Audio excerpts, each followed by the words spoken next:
Today we are checking out one of the coolest things from the Gibson Custom Shop, the 1964 Trini Lopez Standard Reissue and 60s Cherry. Stick around.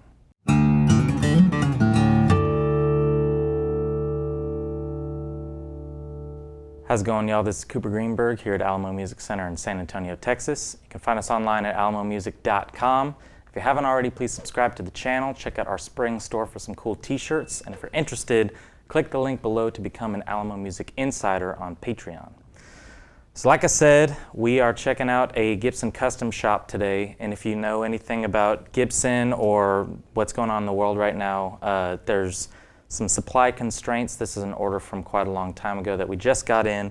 So it's it's a cool guitar on its own, but it's kind of even more special because we finally got it. Been waiting on this thing for a long time.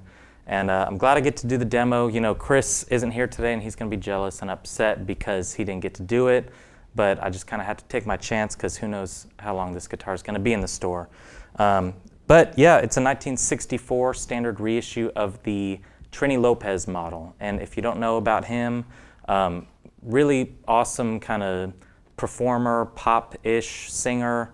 Did a lot of standards back in the 60s and, doing research on this guitar. I've been listening to his stuff for about the past week. And I have, I've heard it before. Everybody's kind of heard of him because of his mainstay in the custom shop and the signature model, but really enjoyed listening to his stuff. He's got a version of If I Had a Hammer, puts me in a good mood. You got to check it out. This is kind of that sound, and it's a relic of that time. It's based on a 335 body, as you can probably tell, but it's got some kind of cool, unique things about it. And I said 1964 because 64, I believe, is the year that Gibson actually reached out to him to create the signature model. So it's been around for quite a long time, and so long that a lot of people have made their signature models based on this one. Dave Grohl, perhaps, if you've seen him, it's kind of obvious by the 335 body with the diamond F-holes and the kind of reverse Firebird, or non-reverse, I guess, headstock with 6 on a side, which is just kind of an interesting, cool look. You don't really see this headstock on this guitar body unless it's the Trini Lopez model, or I guess the Dave Grohl model. But Noel Gallagher also plays one of these. He just got a Gibson signature model himself on the acoustic side. But like I said, it's got the diamond instead of the regular F-holes. Firebird headstock. It's got the trapeze tailpiece with the little rosewood inset thing here and the Trini Lopez nameplate. Very cool, kind of old school design. These pickups are custom Bucker Alnico 3s, and they're unpotted. Now, of course, I had to do a little research because I don't hear that term a lot. I'm sure a lot of you, maybe unless you're a crazy pickup nerd, most people don't think about or hear about unpotted pickups. So the whole thing there is that typically pickups, the wiring will be potted in wax. They'll be kind of coated, and these are not coated in wax. They're unpotted, and what that does, according to many online forums where people argue, is it gives you a little more openness and airiness. The wax potting is said to maybe dampen your tone, make it a little darker, a little bit warmer. And the unpotted pickups, the downsides would be that they are more susceptible to interference or hum, picking up kind of microphonic interference in the sound. But the good parts about them is that they are just open and very bright and airy. The PAF style humbuckers already sound great. It's a very thick tone in and of itself because it is a humbucker. But the unpotted kind of lets it breathe a little bit more, works really great with high gain settings, which interestingly enough, you think about 64 Trini Lopez, not going to be super high gain stuff, but maybe that's why somebody like Dave Grohl or later artists who wanted to play a little heavier music found a nice sound with these. As with the typical, semi-hollow from Gibson, it's a maple and poplar body. It's got really nice 60s cherry finish. It comes in an ebony as well. And this guitar, coming from the custom shop, it is a nitrocellulose lacquer finish in like a VOS style finish. So it's got a little bit of a vintage patina kind of feel. It's not a satin, it's not a gloss, it's a lacquer finish, and so it gives the kind of reflection and prettiness of a gloss finish while still feeling a little worn in. Feels like a closet classic, to take a term from Fender's Custom Shop, you know, glossary. It just feels great. The neck feels fantastic. It's a, you know, mahogany neck. Everything on the neck from where the fretboard is joined to the neck and the long tenon neck joint in here is all hide glue construction. So we've talked about that with Martin Custom Shop. You know, it's a very high-end add-on that you can do with certain guitars. You know, typically glues in construction of guitars nowadays are going to be modern adhesive. It's almost like a tight bond kind of wood glue. Turns into almost like a rubber, not rubber, but you know what I'm saying, rubbery plastic kind of adhesive, very strong. Hide glue is a much higher end type of adhesive that dries and adheres almost in a glass-like, very, very crystalline. So, you know, again, in guitar forums and people arguing, you'll typically hear that hide glue can resonate more because it allows vibrations to pass through it a little easier than if it was more of a rubberized kind of, you know, insulating sort of that kind of adhesive. So it's just a cool higher end thing. You know, the VOS lacquer finish, the hide glue, all that screams Custom Shop, very high end. But a lot of this really just harkens back to the 1960s, which is very cool. It sounds great. I'm going to play it through the Hot Rod Deluxe today and do some clean tones. Very, very nice bell-like chime on this guitar. Maybe that comes from the unpotted pickups.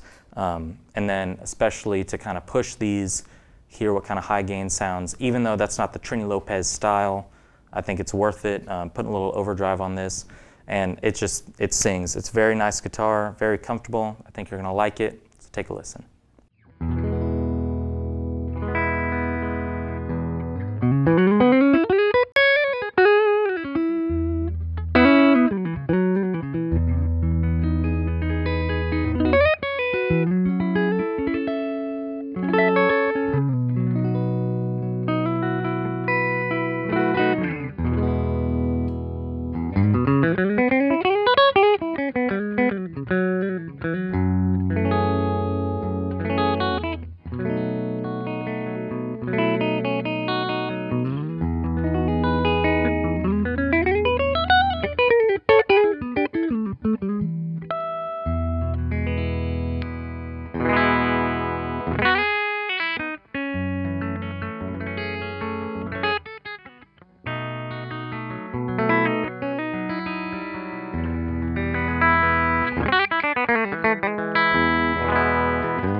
So there you have it, 1964 Trini Lopez standard reissue from the Gibson Custom Shop. And like I said, they're hard to come by. Everything Gibson is hard to come by right now. Everything guitar. It's really weird time for ordering guitars and selling guitars. Obviously, we're lucky enough to have a shop full of them, but stuff like this, which was already kind of few and far between, is even more so now. So it's a real treat to get one of these in the store. In my research, I found that Trini Lopez was born in Texas, formed his first band in Wichita Falls, and was one of the first, like I said, to get kind of commissioned for a custom, artist model in Gibson's lineup. So you think about oldest, Texas, all that stuff comes to mind when you think Alamo Music, oldest music store in Texas. That was kind of a long way of getting around to the point of how somehow we're connected to this guitar. But either way, it's just very, very cool piece. If you want to learn more about it, we got all the info on our website, alamomusic.com.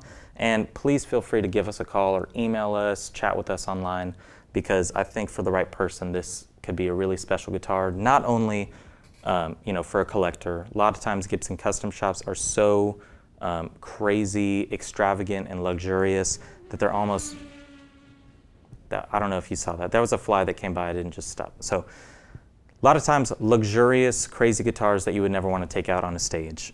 This is the guitar that I think really wants to be played. It kind of, people say this guitar plays itself when it plays very easily and just, very resonant, very open. It was a very light touch, if you couldn't tell when I was playing it in the clean tones, and the pickups just really, really, sing. I know that's a cliche term, but fantastic guitar. I think anybody would find a way to incorporate it into their, guitar collection or make it their main guitar, like a Dave Grohl.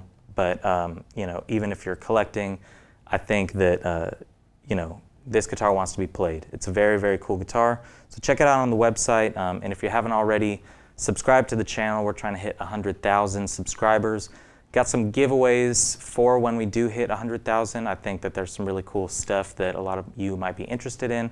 The only way you're going to find out about it is if you subscribe to the channel and keep your eyes open. Turn on your notifications if you want to be notified right when that information comes out and when we put out new videos.